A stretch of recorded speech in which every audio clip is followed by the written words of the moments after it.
Good morning friends. Welcome to step study centre by Mukul sir. जैसा कि आप लोगों को मालूम है कि हम अभी वर्तमान में लूसेंट सामान्य विज्ञान की कक्षाएं चला रहे हैं, जिसमें हम अभी ध्वनि पर चल रहे हैं। इसलिए जो बच्चे अभी अभी नए जुड़े हैं वो कृपया कर पुरानी वीडियो भी देखें, जिससे कि वो पूरी वीडियो देख सकें और उनको पूरी साइंस समझ में आ सके, जिससे वो जल्दी से जल्दी अपने भविष्य को अच्छा बना सकें और पढ़ सकें। तो देखिए आज का मोटिवेशनल कोटेज क्या है। आज का मोटिवेशनल कोटेज, बहुत गिनाते रहे तुम औरों की, क्या बहुत गिनाते रहे तुम औरों के गुण दोष, अपने अंदर झांक लो उड़ जाएंगे होश। समझ में आया? आप दूसरों को तो बहुत गुण दोष करते रहते हो कि सर वो ऐसा नहीं करता है, सर मैं ऐसा नहीं करता, यानी कि जो भी व्यक्ति है उन सब के बारे में आप क्या करते हो, दूसरों को तो बहुत भला बुरा कहते हो। कभी अपने अंदर भी तो झांक कर देख लिया करो कि तुम क्या करते हो। तुम तो कभी वो बात करते ही नहीं हो जो दूसरे के बारे में तुम सोच रहे हो कि यार सर वो ऐसा कर रहा था, सर वो वैसा कर रहा था। तुम भी तो हो ना उसी कैटेगरी के। तो जब वो तुम्हारी कैटेगरी खत्म हो जाए ना, वो उस कैटेगरी वाली जिसका तुम दोषारोपण कर रहे हो, उस दिन तुम कहना सर वो ऐसा कर रहा था। उस दिन मैं मानूंगा कि हाँ तुम सही कह रहे हो। इसलिए ध्यान रखना कि जब भी तुम किसी और से कहो कि पढ़ने बैठ जाओ, तो सबसे पहले खुद पढ़ने बैठ जाया करो, जिससे कि तुम्हारी वो सामने वाला तुमसे ना कह दे कि तुम बैठ लो फिर हम बैठ ही जाएंगे। ठीक ना? तो आप बढ़ते हैं हम आज की लेक्चर की तरफ। क्या है हमारा आज का लेक्चर, तो मैंने बताया था अभी। इसके पहले हम ध्वनि के लक्षण के बारे में पढ़ चुके हैं। अब ध्वनि के एक प्रभाव है डॉपलर प्रभाव, उसके बारे में हमें पढ़ना है। तो डॉपलर प्रभाव क्या होता है, तो सबसे पहले आपको डॉपलर प्रभाव की जानकारी दे देते हैं। डॉपलर प्रभाव, डॉपलर प्रभाव, इस प्रभाव को सबसे पहले किसने दिया था? क्रिश्चियन भौतिकीवेत्ता जॉन डॉपलर ने दिया था। किसने दिया था? तो सबसे पहले हम इसको बता दें आपको, क्रिश्चियन जॉन डॉपलर ने दिया था। किसने दिया था? सॉरी मिटा दें पहला, फिर बना। हाँ, इसको दिया था। किसने दिया था देख रहे हैं आप? इनने दिया था। क्रिश्चियन जॉन डॉपलर ने 1842 में प्रस्तुत किया था। किसने किया था? क्रिश्चियन जॉन डॉपलर ने प्रस्तुत किया था। इनके अनुसार श्रोता और स्रोत की गति के कारण किसी तरंग की आवृत्ति बदली हुई प्रतीत होती है। आवृत्ति देख रहे हैं यहाँ पे क्या होती है? आवृत्ति मीन्स क्या होता है? जो जो ये दिख रहा है ना, ये लाइन है, ये कहलाती है आवृत्ति। इसमें क्या कहा गया है? स्रोत और श्रोता, स्रोत ये है और श्रोता ये है, दोनों ये श्रोता है। इनकी गति गति क्या है? ये एम्बुलेंस आगे बढ़ रही है, तो इनकी वजह से क्या हो रहा है? इनकी आवृत्ति बदली हुई प्रतीत हो रही है। जो ये व्यक्ति खड़ा हुआ है, इसको इस एम्बुलेंस की कम आवाज़ सुनाई देगी, इस व्यक्ति को इस एम्बुलेंस की आवाज़ ज़्यादा सुनाई देगी, क्योंकि ये एम्बुलेंस इसकी ओर बढ़ रही है और इसकी ओर से जा रही है। तो अब इसमें लिखा गया है कि स्रोत और श्रोता की गति के कारण, स्रोत और श्रोता की गति के कारण, चाहे ये गति करने लगे चाहे ये गति करने लगे, के कारण इनकी आवृत्ति क्या होती है? बदली हुई प्रतीत होती है। तब तरंग की स्रोत और श्रोता के बीच आपेक्षिक गति होती है। तरंग की स्रोत, ये देख रही है आपको, ये लाइन है, ये क्या है? तरंग है कि स्रोत और श्रोता के बीच की गति करती हैं, तो श्रोता को तरंग की आवृत्ति बदलती हुई प्रतीत होती है। श्रोता कौन है? ये है जो सुन रहा है। श्रोता कौन कहलाता है? जो सुनता है। को आवृत्ति क्या होती है? बदली हुई प्रतीत होती है। आकृति बदली हुई प्रतीत होने की घटना को डॉपलर प्रभाव कहते हैं। क्या कहते हैं इस घटना को? डॉपलर प्रभाव कहते हैं। आपने भी कभी सुना होगा, कभी 108 या फिर 100 नंबर गाड़ी जब आपके आसपास से गुजरती होगी, तो आपने देखा होगा कि जब गुजरी तो बहुत तेज सुनाई दे रहा था, लेकिन जब दूर पहुंच गई तो बिल्कुल बहुत मध्य सुनाई देने लगा। इसी को तो डॉपलर प्रभाव कहते हैं। अब डॉपलर प्रभाव में कितनी स्थितियां होती हैं? तो डॉपलर प्रभाव में निम्नलिखित दो स्थितियां होती हैं। कितनी होती हैं? दो। तो दो कौन कौन सी, इनको देख लीजिए।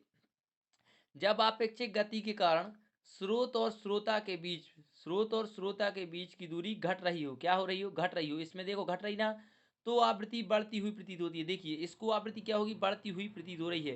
क्यों बढ़ रही है इसकी तरफ? क्योंकि इसकी तरफ ये एम्बुलेंस आ रही है, तो इसलिए इसकी आवृत्ति क्या हो रही है? बढ़ती हुई प्रतीत हो रही है। अब दूसरी स्थिति क्या होती है? जब अपेक्षिक गति स्रोत और श्रोता के बीच की दूरी बढ़ रही हो। जैसे इससे, थोड़ा पेन ले रहे हैं अपन, इसमें पेन बदले, हाँ, इससे ये इसकी बीच की दूरी देखो बढ़ रही है, यहाँ प्लस हो रही है और यहाँ माइनस हो रही है। देख लीजिए यहाँ क्या हो रही? माइनस। तो जब माइनस होगी तो उसकी आवृत्ति क्या होगी? बढ़ती हुई प्रतीत होगी। जब दूरी बढ़ घटेगी तो उसकी आवृत्ति क्या होगी? बढ़ेगी। और जब आवृत्ति जो दूरी घटेगी तो आवृत्ति बढ़ेगी। वे सीधा सीधा इसका विपरीत है। आप देख लीजिए यहाँ पे क्या लिखा है? यदि दूरी बढ़ रही हो तो आवृत्ति घटती हुई प्रतीत होगी, यदि दूरी घट रही हो तो आवृत्ति बढ़ती हुई प्रतीत होगी। तो सीधा सीधा इसका ये विपरीत है कि यदि दूरी बढ़ेगी तो आवृत्ति घटेगी, और यदि आवृत्ति बढ़ेगी तो दूरी घटेगी। इसको ध्यान रखना। देख लीजिए यहाँ ये लिखा है, आवृत्ति बढ़ती है तो दूरी घटती है, और दूरी बढ़ती है तो आवृत्ति घटती है। अब इसके लिए तरंगों के लिए एक फॉर्मूला लिया गया है। तो तो आभासी आवृत्ति बराबर प्रेक्षक के सापेक्ष ध्वनि का वेग बटे स्रोत के सापेक्ष ध्वनि का वेग गुणित वास्तविक आवृत्ति।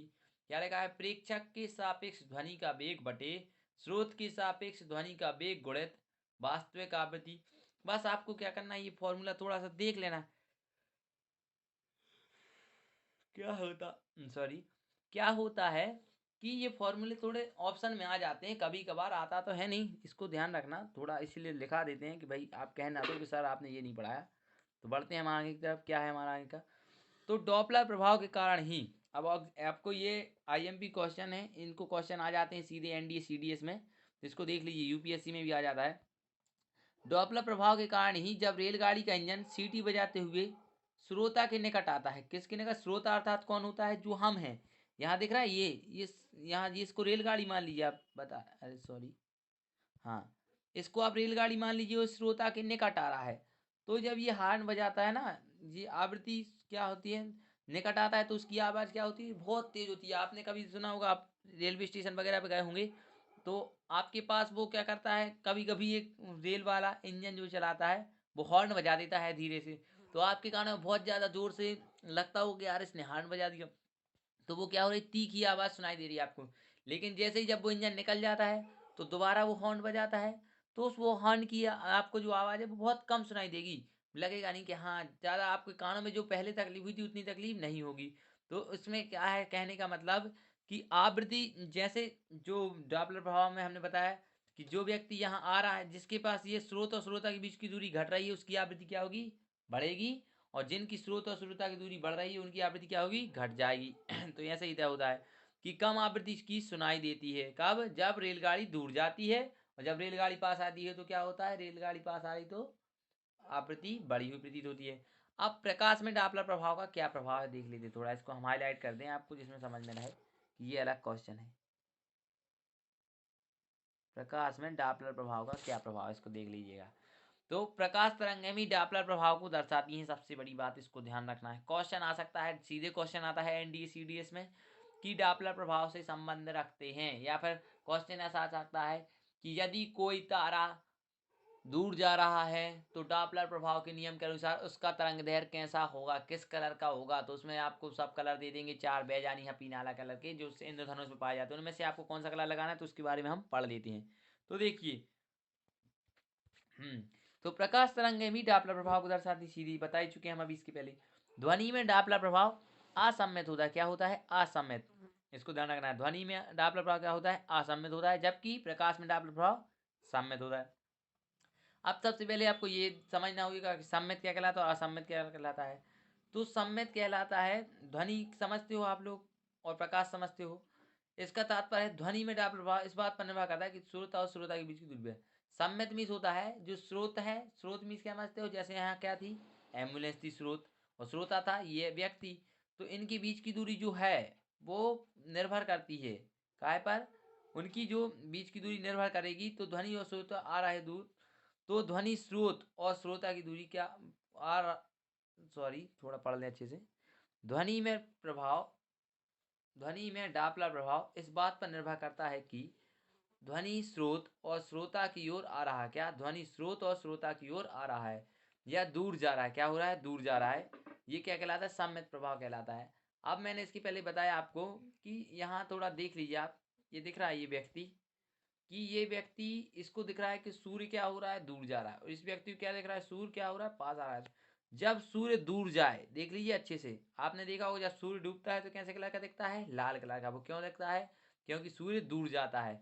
और जब सूर्य सुबह होता है तो अब भटा कलर का तो दिखता नहीं है सूर्य, लेकिन बता रहे हैं जब सूर्य या कोई भी ग्रह या तारा, या ग्रह नहीं कह सकते इसको, या तारा या फिर गैलेक्सी पास आ रही हो तो उसका कलर क्या होगा? बैगनी कलर होगा। और जब दूर जा रही होगी तो क्या होगा? लाल कलर होगा।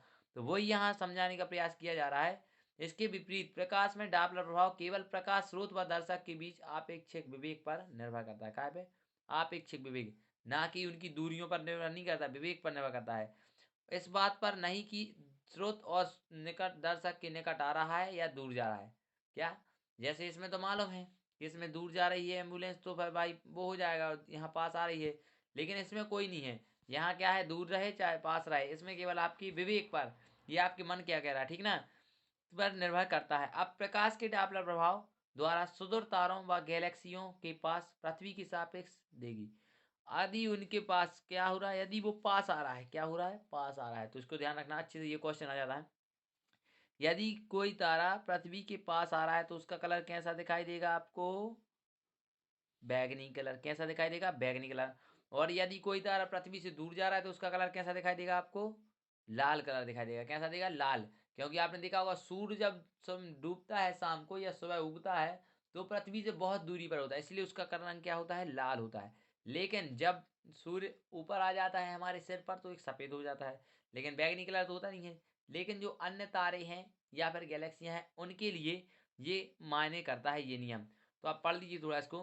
प्रकाश के डॉपलर प्रभाव द्वारा सुदूर तारों व गैलेक्सियों के पास पृथ्वी के सापेक्ष गति देगी और उनकी गति की दिशा ज्ञात की जाती है। खगोलज्ञ कौन, खगोलज्ञ एडविन पी हब्बल ने डॉपलर प्रभाव द्वारा यह ज्ञात किया था कि विश्व का विस्तार हो रहा है। किसने कहा था, ये क्वेश्चन बहुत आईएमपी, इसको हम हाईलाइटेड कर दे रहे हैं आपके लिए। किसने कहा था, एडविन पी हब्बल ने कहा था कि विश्व का विस्तार हो रहा है। किसने कहा था, एडविन पी हब्बल ने कहा था कि विश्व का विस्तार हो रहा है। इसको आपको क्वेश्चन आ सकता है कि किसने कहा था विश्व का विस्तार हो रहा है, एडविन पी हब्बल ने। क्वेश्चन आ सकता है किस प्रभाव, किस चीज से उन्होंने देखा था, किस माध्यम से, तो डॉपलर प्रभाव के कारण उन्होंने देखा था कि विश्व का विस्तार हो रहा है। ये बहुत आईएमपी क्वेश्चन, इसको बड़ा याद रखना आपको, ठीक ना। अब यहाँ मैंने बता ही दिया है, जो भी तारा यदि पृथ्वी के पास आ रहा है तो उसका कलर क्या होगा, बैगनी, और जो दूर जा रहा है तो उसका कलर क्या होगा, लाल। सीधा सीधा यहाँ लिख दिया गया है। और यहाँ आपको मैंने समझा ही दिया है, देख लीजिए यहाँ क्या लिखा है। ये तारा देखिए यहाँ पे, पेन ले लेना, ठीक, चलो। ये यहाँ क्या हो रहा है, दूर जा रहा है, दिख रहा है, तो ये क्या हो गया, लाल हो गया, इसीलिए मैंने लाल पेन ले लिया, ठीक ना। अब ये जो क्या है, यह क्या हो गया, यह भटा कलर का तो यहाँ पेन है ही नहीं, खैर ये तो है, देख लेते हैं। चलो ये क्या होगा, यहाँ पर पास आ रहा है तो यहाँ कौन सा कलर दिखाई देगा आपको, यहाँ पर कौन सा कलर दिखाई देगा, भटा कलर दिखाई देगा। तो बस यही था हमारा आज का पहला लेक्चर। यदि आपको इसमें कोई डाउट है तो हमसे आप पूछ सकते हैं कमेंट बॉक्स में।